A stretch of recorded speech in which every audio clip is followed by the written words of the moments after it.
This is the powder coating cabinet that I built about 20 years ago. It's come in quite handy since then. It's basically just a steel office cabinet with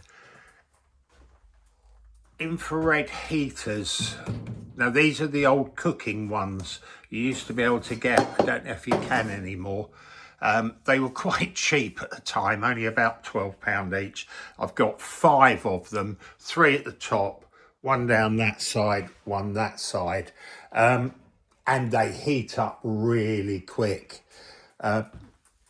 We'll switch them on. What you do, set a bit of time.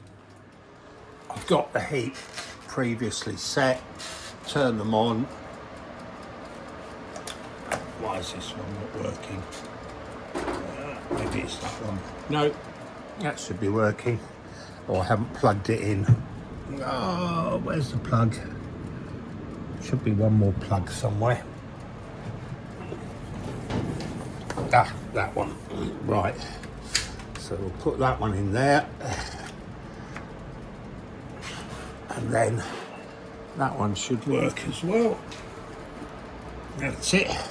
So they're on. What I'm going to do is warm this lot up a bit first, and then I'll start powder coating. Now, I've got a little temperature gauge on the top. At the moment it's showing nothing. They say you're supposed to bake at 180 degrees for 10 minutes, but I've always found you need a bit hotter than that to make the plastic melt. So we'll leave that, let it warm up. This has only been on for 3 minutes, and as you can see, it's up to 200, 225 degrees already. So what I'm going to do is turn the temperatures down so they just click off at that heat. Get them so they're about there. And then they'll click on and off on their own as the temperature stays. So they'll keep the temperature around 225, 230 degrees, and they'll just switch on and off as necessary. So we'll let the metal in the cabinet warm up for a bit, and then we'll put the powder coat on. Now, you definitely need a breathing mask for this. This is an old one I've got that'll do, and you need goggles. You don't want this stuff getting in your eyes. We'll get rid of that for a minute. Don't need that. This is the powder coating gun. I've put the powder in already. It's on the container at the top there. Basically, you just attach this cable to my main rod that goes across, and that earths the whole lot. And then you squeeze the trigger and powder coat. It's as simple as that. So we'll get a bit of warmth in there, and then we'll have a go at it. Right, I'm all kitted up to have a go. I've turned the cabinet off. The metal's warmed up.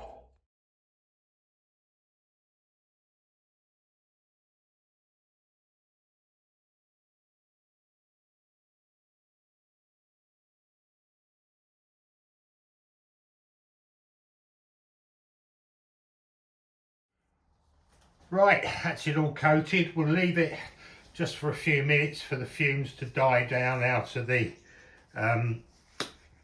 cabinet, and then we'll put the heat on and cook it all off. Now, as you can see, you do get absolutely covered in it, so you do need a mask and you do need goggles.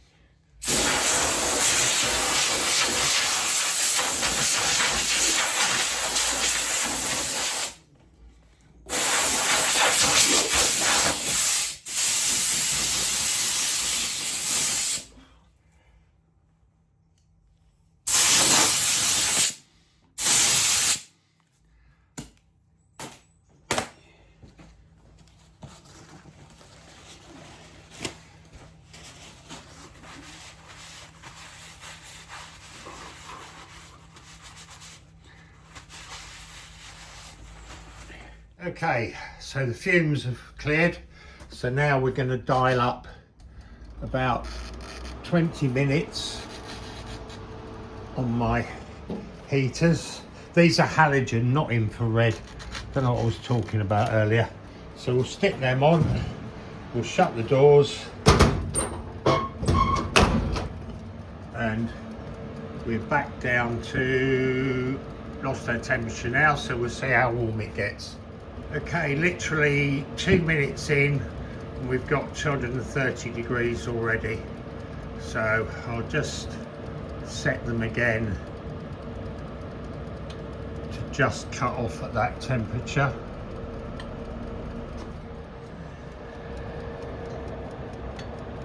And then, as you can see, that one's switched back on already. It might not need all of them. It might hold the temperature steady. I want to keep it just under 250. So those two are on, that one's come on. They'll just switch on and off as they feel fit. So to maintain the temperature at that point. They do use a little bit of electric, but they're not too bad. They're switching on and off now. The temp's crept up to about 275 degrees. I always meant to insulate this cabinet. This gets hot. I meant to insulate it, but I've never got around to it, and it works so well that I really can't be bothered spending a load of money and time insulating it. So it's switching on and off and doing its job. What I'd forgotten, because I haven't used this cabinet for a long time, is that this is an old Fahrenheit thing, so I actually need 350 degrees. So I've turned them up a little bit to get the temp up a little bit higher. So to get the plastic to cook, I need to get it to 350, 360 degrees. So we're up to 300 and building up.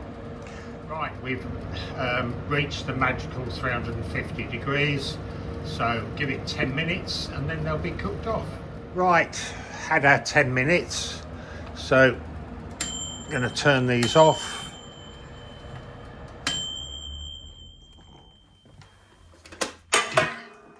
And we'll have an open up and see what we've got. And that door's hot. And there we go. Oh, that's a shame. One of them's moved and rubbed over a bit. That's annoying. But other than that, looks pretty good. That's annoying. I've got a little mark on that. But they're a bit too white for the car, so I'll probably just put a coat of paint over them as well. But yeah, that's okay. All powder coated. Leave them now to cool off for a bit, and then I can get them all down again. With the gun, all you do is take the bottle off. You can leave the powder coat in it, just put a top on it and just give the gun a blow through with some air, and that's it. It's sorted. You don't have to mess about cleaning it out like you do with a paint gun. Just give it a blow through with the airline and put it back in the box. Job done.